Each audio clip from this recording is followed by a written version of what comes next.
እዛ ቤትማ የሆነ የተደበቀ እኔ እንዳላውቀው የምትፈልገው ነገር አለ። ቤተሰቦች አይደሉ እንዴ? እኔ እኮ ቀለል ስላሉኝ ነው እንጂ ሌላ ያደረኩት ነገር የለም። ቢሆንም ግን ቆይ የማላውቀው ነገር አለ እንዴ? ማለት የሆነ ነገርማ አለ የደበከኝ። ቆይ ምን እደብቅሻለሁ? አላውቅም። የሆነ ነገር ባይኖር ለምን ወስድክ ቤት ሄድሽ ብለህ እንደዚህ ባለውንክ ነበር። ይቅርታ፣ እኔ ምንም ልትረጅኝ አልቻልሽም። ተረጃለሁ። የሆነ ነገርማ አለ። ምንም የለም የኔ ፍቅር፣ በቃ እንደዚሁ ስለምቀና ነው። ጉዱንማ እንደማላቅ ነው የሚያውቀው። ለሌላ ሰው እንዳልድራት ፈርቶ ነው። ማረጋችንም አይቀርም። ለሌላ ሰው ግን አይደለም ምድራት፣ እዚሁ ላለ ሰው ነው። አቶ ከበደ ረተ።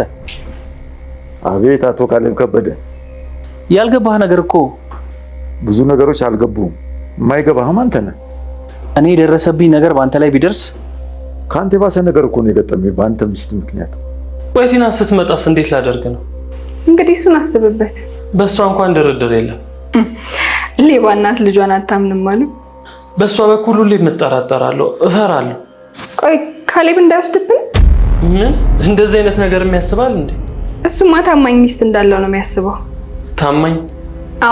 አዎ ታማኝ። እሷ ግን ታማኝ አይደለችም። መጥፎ ዘር እየዘሩ መልካም ነገር መጠበቅ አይከብድም? ምን ነው ስለ ዘር ምናምን አወራሽ? እርሻችሁን አፈቀሽ እንዴ? አዎ እርሻችን ላይ በቆሎ ዘርተን ጤፍ በቅሎ አያውቅም። ህይወትም ጥሩ መሬት ናት፣ የሰጧትን ነው የምታበቅለው። አንቺ ሴት፣ በነገራችን ላይ ሚስት ብትወሰድ ወይ የሷ ወይ ደግሞ የወሰዳት ሰው ጥፋት አይሆንም። እርግጠኛ ነኝ እኔን በጭካኔ አታገኝም። በሄዱ ከመጡብኝ ግን ለመሞትም ለመግደልም ዝግጁ ነኝ። ኧረ እባክህ ወንድ ልጅ ቆረጠ። እዚህ ሁሉ የተጨማለቀ ነገር ውስጥ የገባሁት ለምን ይመስልሻል? ለማንኛውም መምጣቷ እንዳያሰጋ፣ ምንም የለም። ዳኒ ኤደን ምንም ሳትደውልለትና ሳትነግረው እነ ካሌብ ቤት መገኘቷ ለዳኒ በጣም አስጨናቂና አሳሳቢ ነገር ሆኖበት ነበር። ምክንያቱም ለኔ ሳትነግሪኝ እንዴት ነው እዚህ የመጣሽው ብሎ ቢጠይቃትና አባዬ ደውሎልኝ ነው የመጣሁት ምን ነው ችግር አለው ወይ ብላ ብትለውም እሱ ግን እዚህ መመላለስሽን አልወደድኩትም አባዬ ለምን ደውልልሻል ለኔ ሳትነግሪኝ እንዴት ነው እዚህ የምትመጪው ብሎ ሰጣ ገባ ውስጥ መግባቱን አላቆመም። እሷም እዚህ ቤት እንዳልመጣ የፈለክበት ነገርና ምንድነው የተጠበቀ ሚስጥር አለ ሆይ ብላ ደጋግማ ብትጠይቀው ምንም ሚስጥር የለኝም ግን እዚህ ቤት ውስጥ መምጣትሽና መመላለስሽ ለኔ ብዙም ደስም አላለኝም እነሱን አላምናቸውም እንደምታስቢያቸው ሰዎች አይደሉም ብሎ ምላሽ ቢሰጣትም እሷ ግን እዛ ቤት ውስጥ መመላለሱንና ከሽማግሌው ጋር ያላትን ቅርርብ ማቆም አልቻለች። ካሌብ ኤደን እዛ ቤት ውስጥ መመላለሷ ብዙ ችግርና ጣጣ እንደሚያመጣበት ካሁኑ አስቀድሞ ስለገመተ ቲና የመጣች ጊዜ ማነች ብላ ብትጠይቀው የሚመልሰው መልስ ስለሌለውና አሳማኝ ምክንያት ማቅረብ ስለማይችል ካሁኑ ኤደንን እዚህ ቤት ውስጥ መመላለሷን ማስቆም ቢፈልግም እሷ ግን በፍጹም አባትየው ተመችቶኛል፣ ሽማግሌው በጣም ደስ የሚሉ ሰዎች ናቸው፣ ቤተሰቡ በጠቅላላ በጣም የሚያስደስትና የሚወደዱ ናቸው፣ ትሁትም በጣም የምትወደድና የምታምር ልጅ ነች፣ ስለዚህ ቤተሰቡ በጣም ተመችቶኛል፣ እዚህ ከመምጣት ማንም አያስቆመኝም ብላ ቹን ብትነግረውም እሱ ግን እዚህ ቤት ውስጥ መመላለስ የለብሽም ብሎ ቢደመድምም እሷ ግን እመጣለሁኝ ብላ በሌላ በኩል ሽማግሌው ኤደንን ከካሌብ ጋር ለማቀራረብና አብሮ ፍቅር እንዲጀምሩ ለማድረግ በጣም ከፍተኛ ጥረት እያደረገ ነው ያለው። ካሌብ ግን በፍጹም አይሆንም፣ ይሄ እንዴት ሊሆን ይችላል፣ እኔ ይሄንን ማድረግ አልችልም ብሎ ቢለውም ማግሌው ግን እኔ የሆንኩትን ነገር ስላልሆንክና እኔ የደረሰብኝ ነገር ስላልደረሰብክ ምንም ነገር እየገባህ አይደለም፣ በፍጹም ይሄንን ነገር ማድረግ አለብህ፣ ኤደንን ከዳኒ መንቀጥና እሷን የራስ ማድረግ አለብህ ብሎ ድርቅ ብሎበታል። ካሌብ ግን ይሄ የሽማግሌው አካሄድና እያሰበው ያለው ሀሳብ በሙሉ ባይመቸውም ባቱ ቃል ነውና ቃሉን ለመፈጸም እሺ ያስብበታለሁ አንተ እንደምትለው አደርጋለሁ ብሎ ቃል ገብቶለታል። ግሌው ግን አሁን ላይ ያሰበው ያለውና እያደረገው ያለው ነገር በሙሉ ዳኒን ድማጥማቱን የሚያጠፋውና ቁን አስጥሎ የሚያስኬደው አካሄድ እንደሆነ በብዙ ነገሮች አይተናል። ምክንያቱም ዳኒ ኤደንን በጣም ከነፍሱ በላይ እንደሚወዳትና ካለሷ መኖር እንደማይችል እንኳን ሊወስዱብኝና ሲያዩብኝ ራሱ በጣም ነው የሚጨንቀኝ እያለ የሚላትን ሴት እንደውም በካሌብ ተነጥቆ ሲያይና ካሌብ እጅ ገብታ ሲያይ ምን ሊሰማው እንደሚችልና ምን እንደሚሆን መገመት በጣም ነው የሚከብደው። ምክንያቱም ዳኒ የካሌብን ሚስት እንደነቀጣት ሽማግሌው ነጥቆና በሱ ላይ የደረሰበትን ህመም ዳኒም እንዲሰማው ማድረግ ይፈልጋል ሽማግሌው በበኩሉም። ካሌብ ግን እኔ ይሄ ነገር ይበቃኛል፣ በቃ ተናንም ቢሆን እንደዚሁ ምንም ከጭቅጭቅና ከሰጣ ገባ ውስጥ እንደዚሁ በፈታት ይሻለኛል ብሎ ለሽማግሌው ቢለው፣ ሽማግሌው ግን በፍጹም አይሆንም፣ እኔ ገና ብዙ እቅዶች ያሉኝ፣ እነዛን ሳልተገብር እነሱን እንደዚህ በቀላል የምለቃቸው አይደለም ብሎ ማስጠንቀቂያ ደጋግሞ እየሰጠው ነው ያለው። ግን በአንጻሩ ይሄ ነገር የሰለቸውና ሁሉም ነገር ድክም ያለው ይመስላል። ምክንያቱም ቲና ያደረገችው ነገርና እያደረገችው ያለው ነገር በሙሉ ከሱ ከአይምሮ በላይና ዳታለው፣ አፈቅራታለው፣ አብሬያት እኖራለሁ ያለት ልጅ እንደዚህ በራሱ ላይ ተንኮልና ደባ ራሱ አልጋ ላይ ብዙ ነገር ስታረግ ስላየ ሁሉም ነገር ተስፋ ያስቆረጠውና በፍጹም ከሷ ጋር ሰጣ ገባ ውስጥ መግባት የማይፈልግ ሆኖ አግኝተነዋል። ማግሌው ግን እሷ ያደረገችው ነገር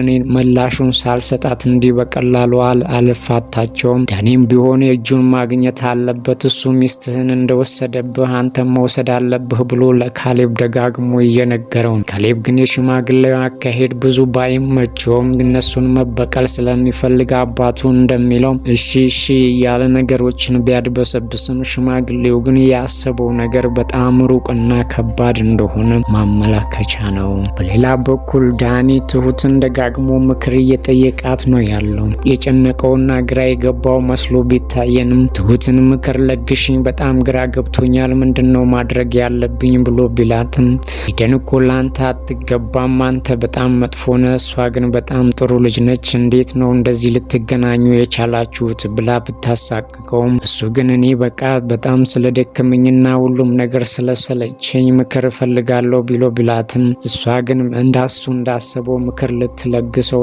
ልትሰጠው አልቻለችም። ባስ ብላ እንደውም ልትወሰድብህ ትችላለች፣ ልጅቷ በጣም ጥሩና መልካም ሴት ስለሆነች ሌላ ሰው ሊያይብህና ሊወስድብህ ይችላል፣ እንደውም ካሌብ አይን ላይ የፍቅር ይሁን ብቻ አይኑን ሲጥልባትና አንዳንድ ምልክቶችን አይቻለሁ ብላ ጭራሽ ምከሪኝ ቢላት እናዳውና አበሳጭታ ቁጭ አድርገዋለች። በሌላ በኩል ዳኒ ሽማግሌውን 400 ሺህ ብር የጠየቀውን ብድር ዛሬም ደግሞ ያንን የጠየቅኩህን ብድር እንዴት አደረግክልኝ? ከሰጠኸኝ እኮ እኔ በአንድ ወር ውስጥ 5 ሚሊዮን ብር አድርጌ መልስልሃለሁ፣ በአንድ ወር ውስጥ ነው መልስልህ ብሎ ቢለውም ማግሌው እሰጥሃለሁ፣ ምንም ችግር የለም፣ በትንሽ ጊዜ ውስጥ እሰጥሃለሁ፣ እንዳታስብ፣ አንተ እኮ እንደ ልጄ እንደ ካሌብ ነው የማይክ ብሎም ተስፋ ሰጥቶታል።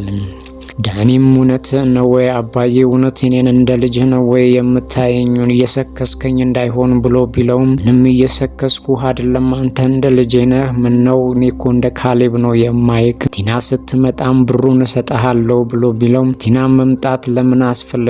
ብሩን እንደዚሁ ለምን አትሰጠኝም ብሎ ሲል አይ ምንም ችግር የለውም፣ እሷ ስትመጣ በጥቂት ቀን ውስጥ እሰጥሃለሁ ብሎ ተስፋ ቢጤጣል አድርጎበታል። በሌላ በኩል ካሌብና ሽማግሌው ዛሬ ብዙም የተስማሙና የተግባቡም አይመስል። ምክንያቱም ሽማግሌው እየሄዱበት ያለው መንገድና እያደረጉት ያሉትን ድርጊት ካሌብ በፍጹም አልወደደውም። ምክንያቱም ካሌብ ከቲና በሰላምና በፍቅር በቃኝ እንፋታ ብሎ በቀላሉ መለያየት ነው የሚፈልገው። ሽማግሌው ደግሞ ሁሉንም ነገር ድምጥማጡን አጥፍቶ እነሱን ያደረጉትን በቀል የሚተካ በቀል ካላደረግኳቸው በስተቀር ቀላሉ እነሱን ልለቃቸው አልችልም ብሎ ከካሌብ ጋር ሰጣ ገባ ውስጥ ገብተዋል። ምክንያቱም ካሌብ ነገሮቹ ሁሉ በቃ ከእንግዲህ ከነሱ ጋር ሰጣ ገባ መግባት አያስፈልገንም፣ እንዲሁ በሰላም እኮ በቃ ፍቺኝ ብዬ መፍታት እችላለሁ ብሎ ለሽማግሌው ቢለውም ማግሌው እኔ ብዙ እቅዶች ያሉኝ፣ አንተ ምንም ነገር የገባህ ነገር የለም፣ ለሷ ነው እያገዝክ ያለው፣ እኔ የሆንኩትን ነገር በሙሉ እየነገርኩህ ያገዝከውና የምታግዘው ሁሉ ለሷ ነው ብሎ ጭራሽ ገስጾታል። ሌላ በኩል ኤደን እዚህ ቤት ያልወደደውን ዳኒ ምንድነው እዚህ ቤት ውስጥ እንዳልመጣ የምትፈልገው? ይሄ እንዳቅ የማትፈልገው ሚስጥር አለ ወይ? በጣም ግራ ያጋባህ ነው። የኔ እዚህ ቤት ውስጥ መምጣት እኮ ላንተ ምንም ማለት አይደለም። ለምንድነው አትምጪ የምትለኝ ብላ ብትለውም ችግር የለውም መምጣትሽ አያስከፋኝም፣ ግን እኔ ካሌብን እፈራዋለሁ፣ ምናልባት ቢነጥቀኝስ ብሎ እንዴት ነው እንደዚህ የምታስበው? ቤተሰቦችህ አይደሉም ወይ ብላ ተበሳጫይታበታለች። እኔ ግን ያሳሰበው ነገር የኤደን እዚህ ቤት ውስጥ መመላለስ፣ እሱ እያደረገውን ያለው ነገርና ተንኮልና ደባ አንድ ቀን ሳት ብሏቸው ቢነግሯት እንኳን ያበቃልኛል፣ መቼም ሰው አታረገኝም፣ ዳግመኛ ከሷ ጋር የመኖር እድሌ ሁሉ ይጠብብኛል ብሎ ስላሰበም ኤደንን እዚህ ቤት እንዳትመጣ ደጋግሞ ቢነግራት ራሱ ሽማግሌው ጋር እየተደዋወለች ለሱም ሳትነግረው መምጣቷ በጣም ያስጨነቀውና ያሳሰበው ይመስላል። ሌላ በኩል ሽማግሌውና ካሌብ ስለ ቲና መጥፋትና የት እንደገባች ሲያወሩ ዳኒ ተደብቆ እያዳመጠ ስለነበረ ሽማግሌውና ካሌብ ስለ ወረቀቱና ፎርጅድ እንደሆነና ቤቱ ሁሉ የውሸት እንደሆነ ሁለቱ ሲያወሩ ዳኒ ደብቆ እያዳመጣቸው ስለነበረ እንግዲህ ዳኒ ቤቱ ውሸት እንደሆነና ሁሉም ነገር የተሰጣት ወረቀትና ቤቱ ሁሉ የሷ እንዳልሆነ ሽማግሌውና ካሌብ በእነሱ ላይ የቀለዱባቸውና ሁሉም ነገር የውሸት እንደሆነ ዳኒ ተደብቆ ሰምቷል ማለት ነው። ዳኒ ይህንን ከሰማ በኋላ ምን እንደሚያደርግ ባናውቅ የዛሬውን በዚያ ያበቃን። ዳግም እስከምንገናኝ ድረስ መልካም ጊዜ ይሁንላችሁ።